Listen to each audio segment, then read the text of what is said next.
cair da estratosfera sem paraquedas e continuar respirando? A física diz que é impossível, mas os arquivos dizem o contrário. Para que esta investigação continue desvendando mistérios documentados como esse, a inscrição no canal e a curtida são fundamentais. Vamos aos fatos. Arquivo 01. O salto no abismo. Março de 1944. A Segunda Guerra mergulha a Europa na escuridão. 18.000 pés de altitude, frio extremo, ar rarefeito. É exatamente aqui que Nicholas Alcmeid, um atirador de 21 anos, encontra-se preso dentro de um bombardeiro em chamas. O desespero da tripulação atinge o pico absoluto. Os registros históricos preservam uma declaração brutal. Decidi pular e ter um fim rápido e limpo. O equipamento de paraquedas derretendo num calor infernal. Ficar na fuselagem era sucumbir às chamas. Pular era garantir um destino sombrio no escuro, mas pelo menos rápido. Ele dá um passo em direção ao vazio, e a precipitação insana começa. 3 horas. 3 horas de um silêncio angustiante. A matemática atesta que uma pancada dessa magnitude decreta imediatamente o fim de uma era.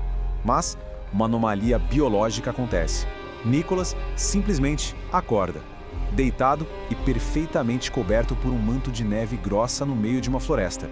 O saldo de danos, um mero joelho torcido. Nada mais. Com uma calma inexplicável, ele procura o isqueiro no bolso e acende um cigarro na noite gélida. A investigação impossível. O choque de realidade atinge as patrulhas da Gestapo em cheio. O jovem é encontrado e o ceticismo inicial é gigante. A acusação é pragmática: espionagem militar. Afinal, sobreviver ileso a uma queda de 18.000 pés desafia qualquer sanidade.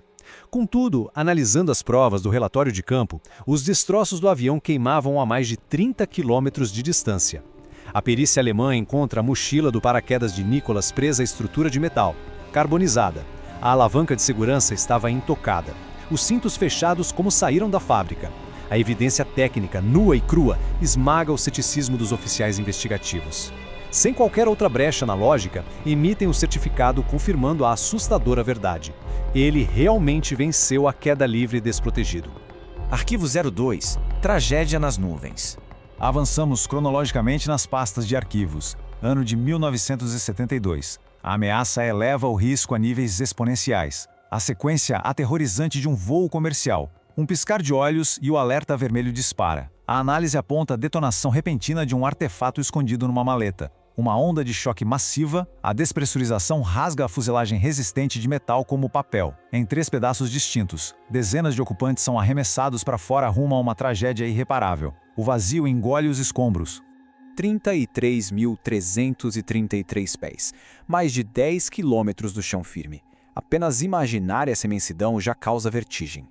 Presa na estrutura pesada da parte traseira, esmagada por um carrinho de serviço, está Vesna Vulovic, uma comissária de 23 anos. Essa estrutura despedaçada passa a despencar em espiral a uma velocidade vertiginosa rumo à grande sombra abaixo. A ciência da sobrevivência. E é aqui que os fatos superam a emoção. Deixando de lado qualquer noção de milagre, a investigação se agarra à biofísica pura. Avaliando este detalhado relatório aerodinâmico, a sobrevivência exige um alinhamento surreal de 3 fatores vitais: a condição fisiológica imediata do corpo, o atrito aerodinâmico durante a descida e, acima de tudo, o tempo minúsculo de dissipação no impacto final. A superfície onde a massa aterrissa digita o pico de energia. É isso que define a barreira entre continuar respirando ou o pior dos cenários.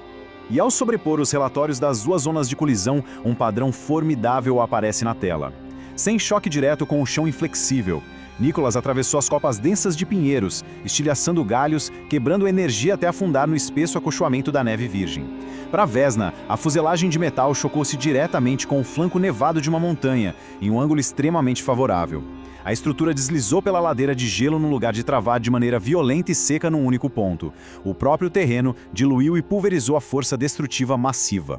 Mas aí surge o trunfo oculto da biologia investigativa, a síncope profunda, um dado do prontuário médico que faz toda a diferença. A jovem possuía um longo histórico de pressão cronicamente baixa, e isso mudou tudo. No segundo de extrema despressurização, o cérebro dela desligou num apagão instintivo. Desmaiada, o pânico foi inibido e os batimentos cardíacos frearam ao extremo. Com isso, ao sofrer a pesada colisão estrutural contra a encosta, a estabilidade interna preservou aquele coração, evitando uma pane letal sob pressão brutal. O que seria classificado como um delicado problema de saúde virou um genuíno colete anatômico. Entrando nos cálculos analíticos, a grande lição física é o tempo dilatado de frenagem. Ganhar alguns milissegundos microscópicos quebrando madeira, dobrando chapa de metal ou derrapando barranco abaixo diminui assustadoramente a aceleração destrutiva. Essa sutil matemática operando silenciosamente nos bastidores do caos foi o escudo invisível que impediu que os dois passassem para a grande sombra irreversível. Vidas após o impossível. Mas engana-se quem acha que a provação cessou após o resgate médico. Os relatos do arquivo continuam, e o pós-guerra de Nicholas entra no terreno do bizarro. O trabalho nas indústrias parecia tão letal quanto os ataques antiaéreos. Descargas elétricas extremas que arremessaram o corpo longe. 15 minutos de asfixia respirando concentrações perigosíssimas de gás cloro. Respingos químicos agressivos de ácido sulfúrico em seu rosto. E, por fim, esmagado acidentalmente por uma massiva placa de aço estrutural. O comportamento do seu sistema orgânico frente à punição repetitiva permaneceu como um verdadeiro enigma guardado na gaveta do impossível. A carga emocional suportada por Vesna cobrou preços diferentes, mas pesadíssimos. Sem imunidade especial às leis biológicas, ela passou por um denso coma e uma agonizante reabilitação para regenerar o corpo seriamente fraturado. Contudo, ela resumiu incrivelmente essa resistência. Sou como um gato, tenho 9 vidas. Recusando-se a ser consumida pela sombra do medo, usou a fama inesperada como uma ferramenta, mergulhando no ativismo político de frente. Encarando extremistas, lutou pela mudança e deixou claro que nenhuma fatalidade calaria sua voz no solo ou no céu.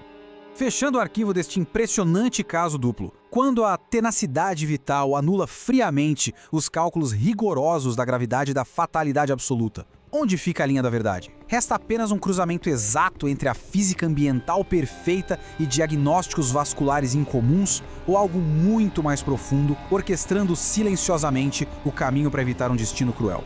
A investigação cruza a barreira da ciência pura e toca nas peças invisíveis da realidade. O espaço na área de comentários será fundamental para explorar teorias e analisar esse empate lógico. O certo é que a análise fria das pastas revela continuamente que os fatos insistem em pulverizar até as melhores histórias de ficção.